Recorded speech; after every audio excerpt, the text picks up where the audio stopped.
Clean and tidy, well organised और well ordered kitchen औरत के सलीके की एक बेहतरीन मिसाल होता है। किचन छोटा हो या बड़ा हो, इसको किस तरह से आपने साफ़ सुथरा रखना है, क्लीन रखना है और ऑर्गेनाइज रखना है, ये आप पर डिपेंड करता है। आज का व्लॉग मेरा किचन क्लीनिंग मोटिवेशन के हवाले से है, सो स्टार्ट करते हैं आज का व्लॉग। अस्सलामुअलैकुम everyone, this is Sana, welcome back to my channel. कैसे हैं आप सब? होपफुली सब ठीक ठाक होंगे। अल्हम्दुलिल्लाह आई एम फाइन टू। आज मेरी सहरी और इफ्तारी भी रेडी ही थी, तो मैंने सोचा कि मेरे पास टाइम है तो क्यों ना इस टाइम को मैं अवेल करूं और किचन की क्लीनिंग कर लूं। क्योंकि जब कुकिंग करनी हो ना, या स्पेशली इफ्तारी जब बनानी हो, तो इतना ज़्यादा टाइम लगता है कि क्लीनिंग का जो हमारे पास टाइम है वो बिल्कुल नहीं बचता। तो मेरे पास एज सच कोई कुकिंग का आज काम नहीं था, तो मैंने सोचा कि मैं किचन की डीप क्लीनिंग कर लेती हूँ। अच्छा, सफाई करने से पहले ना मैं ये आपके साथ शेयर करना चाह रही हूँ। ये मैंने सिंपल सी एक कांच की बॉटल ली थी, जो कोई भी जूस वगैरह की होती है, तो इसके मैंने जो लेबल्स हैं ना वो वॉश कर दिए थे। और किचन का एक अट्रैक्टिव सा छोटा सा कॉर्नर बनाने के लिए ना मैंने इस बॉटल को यूज़ किया था। इसके अंदर मैंने फेरी लाइट्स डाल दी थी जो घर पर रखी हुई थी, और अभी मैं इसको ऑन करके दिखाऊंगी। तो ये एक बहुत अट्रैक्टिव सा कॉर्नर बन जाता है। कोई भी वीडियो शूट करनी हो ना, या वैसे भी आपको किचन में थोड़ा अच्छा लगने के लिए अगर किसी चीज़ की रिक्वायरमेंट हो सकती है, और वो भी बहुत ज़ीरो कॉस्ट के ऊपर, तो आप ये बना सकते हैं।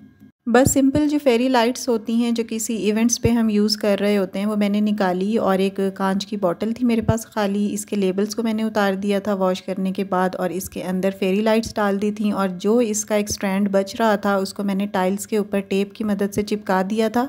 तो ये बड़ा अच्छा सा एक ना अट्रैक्टिव सा कॉर्नर बन गया था। और साथ मैंने एक छोटा सा ना वास रख दिया था। फ्लावर्स बहुत अच्छे लगते हैं अगर आप किसी कॉर्नर पे रखते हैं ना, तो बड़ी अच्छी सी लुक आती है। तो बस लो कॉस्ट की और सस्ती चीज़ों से भी ना आप किचन को साफ़ सुथरा रख सकते हैं, टाइडी रख सकते हैं। महंगी चीज़ें या कोई भी एक्सपेंसिव आइटम्स लाने की ज़रूरत नहीं है। जितना भी आप अफोर्ड कर सकते हैं, जो भी आपके पास अवेलेबिलिटी है, आप उनको यूज़ करते हुए अपने किचन को साफ़ सुथरा रखने की कोशिश करें। मेरे पास भी जो चीज़ें भी अवेलेबल होती हैं ना, जो भी घर की चीज़ें होती हैं, मैं उन्हें निकाल कर थोड़ा सा उनको सजावट करके, थोड़ा सा DIY करके और उसे अट्रैक्टिव कॉर्नर बनाने की कोशिश करती हूँ, और वो ट्रिक अच्छी भी रह जाती हैं। बस जो भी चीज़ें, जो भी वसाइल, जो भी अपॉर्चुनिटीज़ आपके पास हैं, आप उन्हीं को अवेल करें। आपका किचन छोटा है या बड़ा है, मॉड्यूलर है या नॉन मॉड्यूलर है, आपने ख़ुद से ही चीज़ों को साफ़ सुथरा रख कर, और जो एक्स्ट्रा चीज़ें हैं उन्हें आप वेस्ट कर दें और अपने किचन को अट्रैक्टिव बनाएं। अच्छा, यहाँ पर ना मैं वीकली बेसिस पे जो सफाई होती है ना, प्रेफरेबली वही कर रही हूँ। लाइक अगर माइक्रोवेव साफ़ करना है, कैबिनेट साफ़ करने हैं, स्टोव या फिर कुकिंग रेंज को साफ़ करना है, तो इन्हीं चीज़ों की मैं सफाई कर रही थी। स्पेशली यहाँ पर अभी मैं कुकिंग रेंज साफ़ कर रही हूँ। चूल्हा तो मैंने अभी साफ़ कर लिया है, और ये जो गैस के इनलेट्स हैं ना, इनकी सफाई मैं कर रही हूँ। इनको भी वीकली बेसिस पे या आफ्टर 10 डेज़ वॉश करना बहुत ज़रूरी होता है, क्योंकि इनके अंदर ना छोटे छोटे फूड पार्टिकल्स रह जाते हैं, जिसकी वजह से हो सकता है गैस का भी इशू हो जाए। सो यहाँ पर कुकिंग रेंज मेरा साफ़ हो गया था, और काउंटर पे एक ये रैक है जो मैंने घर पे खुद से ही आइडिया एक सोचा था, और ये असल में मेरा मसाले का डब्बा था। और मसालों के डब्बे ना मेरे काफ़ी ख़राब हो गए थे, कुछ टूट गए थे, तो मैंने उनको वेस्ट कर दिया था। और ये जो मसालों का रैक था ना, इसको मैंने डिस्कार्ड नहीं किया था, क्योंकि मेरे जहन में बात आई कि इसको मैं किस तरह से यूटिलाइज़ कर सकती हूँ। तो मैंने इसको एक छोटा सा रैक बना लिया था, और इसके ऊपर कप्स वगैरह या और कोई भी ज़रूरत की छोटी छोटी चीज़ें रखी जा सकती हैं, तो इसलिए इसको साफ़ करके ना मैंने किचन में रख दिया था। इस तरह के रैक्स जो है ना किचन कॉर्नर्स पे रखने के लिए, उस पर छोटी छोटी चीज़ें रखने के लिए, जार्स वगैरह रखने के लिए, जो लेडीज़ हैं ना वो दराज वगैरह से ऑर्डर करती हैं। लेकिन मेरे पास ये था आइडिया, तो मैंने इसी को यूटिलाइज़ किया है। इसको यूज़ करते हुए मुझे 2 से 3 महीने हो गए हैं, और इसकी सफाई भी मैं डेली या फिर 2 दिन 3 दिन के बाद कर लेती हूँ। तो इस वीकली सफाई के अंदर मैंने इसको भी इंक्लूड किया था। इसको मैंने अच्छे से साफ़ किया है और चीज़ें वापस जगह पर रख दी थी। इसके बाद मुझे करनी थी कैबिनेट्स की सफाई, जो बस बाहर से ही करनी थी। थोरो अंदर से कैबिनेट्स मुझे साफ़ नहीं करने थे, क्योंकि उसमें बहुत ज़्यादा टाइम लगता है, और रमज़ान में तो एक बंदे के लिए ये पॉसिबल नहीं है। साथ अगर कोई हेल्प करने वाला हो ना, फिर तो रमज़ान में भी पॉसिबल हो सकता है, लेकिन मैं अकेले साफ़ करती हूँ, तो इसलिए मुझे थोड़ी मुश्किल होनी थी। और रोज़े की हालत में तो और ज़्यादा मुश्किल होती है। कैबिनेट्स की सारी चीज़ें बाहर निकालनी पड़ती हैं, फिर उनको साफ़ करके अंदर से झाड़ू करके और फिर क्लीनिंग करने के बाद वापस सारी चीज़ें रखना, तो ये बहुत मुश्किल काम है, specially in the month of Ramzan. तो खैर यहाँ पर मुझे सिर्फ कैबिनेट्स की क्लीनिंग बाहर से करनी थी, वो मैंने कर ली थी। और यहाँ का जो सिंक का कॉर्नर है, इसकी ऑर्गेनाइजेशन मैंने एक व्लॉग में आप लोगों के साथ शेयर की थी। और बिल्कुल ज़ीरो कॉस्ट ऑर्गेनाइजेशन की चीज़ें मैंने शेयर की थी और उसी वीडियो का लिंक मैं इस वीडियो के डिस्क्रिप्शन बॉक्स में डाल दूँगी। आप चाहें तो जाकर वहाँ से आइडियाज़ ले सकते हैं, क्योंकि उस ब्लॉग में मैंने बिल्कुल ज़ीरो कॉस्ट आइडियाज़ शेयर किए हैं जिससे आप अपना किचन ऑर्गेनाइज़ कर सकते हैं।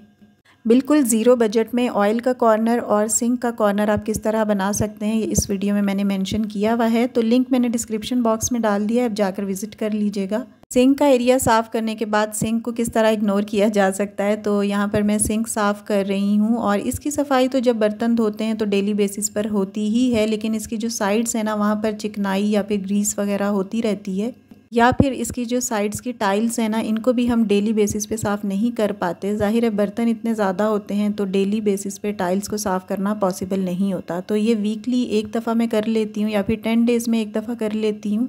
तो ये क्योंकि मेरी वीकली क्लीनिंग है तो मैंने जो सिंक की साइड की टाइल्स हैं या फिर साइड का जो स्लैब्स का एरिया है, इनको बिल्कुल इग्नोर नहीं किया है। सारे एरिया को मैंने अच्छे से साफ़ कर लिया है, क्योंकि सिंक का एरिया ऐसा एरिया है जिसकी क्लीनिंग बहुत ही ज़्यादा इम्पॉर्टेंट है। तो इसको तो मैं बिल्कुल भी इग्नोर नहीं करती। सिंक मेरा हमेशा साफ़ रहता है, क्योंकि यहाँ पर हमने डेली बेसिस पे बर्तन धोने होते हैं, तो ये बहुत ही ज़्यादा ज़रूरी है कि इसको भी हम डेली साफ़ करें।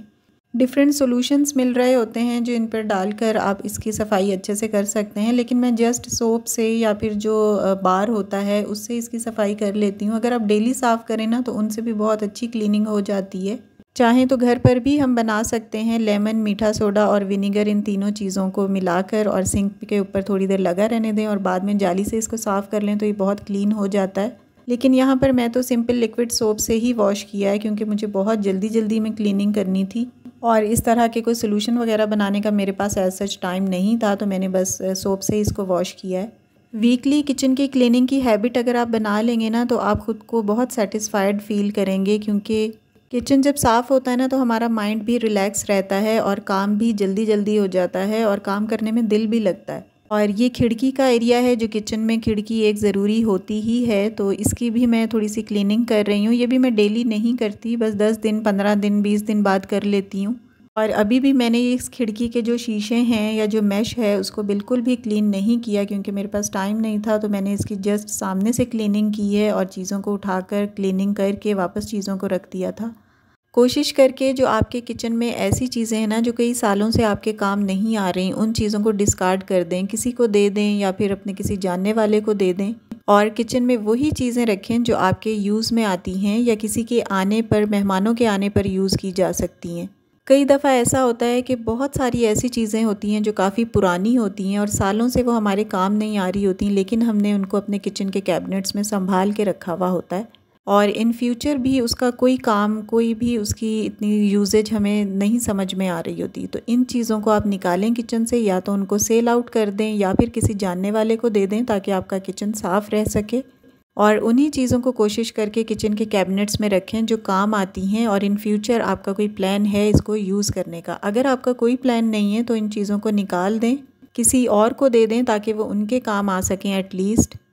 मैं तो ऐसे ही करती हूँ कि किचन में जो भी चीज़ मुझे फ़ालतू लग रही होती है ना, इवन घर पे भी, मैं उसे फ़ौरन डिस्कार्ड कर देती हूँ। किसी को दे देती हूँ कि मेरे काम नहीं आ रही तो किसी के काम आ जाएगी, या फिर सेल कर देती हूँ।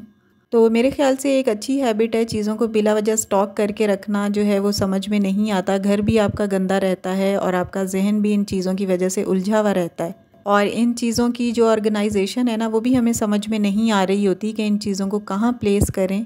और स्पेशली जब चीज़ों को ढूंढना होता है ना तो इतने ज़्यादा स्टॉक की वजह से हमें समझ में नहीं आ रहा होता कि कौन सी चीज़ हमने कहाँ रखी है। सो बेहतर यही है कि चीज़ों को किचन में या घर में लिमिटेड रखें, लेकिन साफ़ सुथरी और सिलेक्टेड चीज़ें रखें ताकि आप ख़ुद भी मेंटली रिलैक्स हो सकें और आपके घर वाले भी रिलैक्स रहें। बहुत ज़्यादा चीज़ों का जो अंबार है ना वो आपको ज़हनी तौर पर उलझा के रख देता है। सो मेरा तो यही एक्सपीरियंस है कि चीज़ों को कम से कम लिमिटेड रखें, लेकिन सेलेक्टेड, साफ़ सुथरी और अच्छी चीज़ें रखें जो वाकई काम में आ सकती हैं या आती हैं।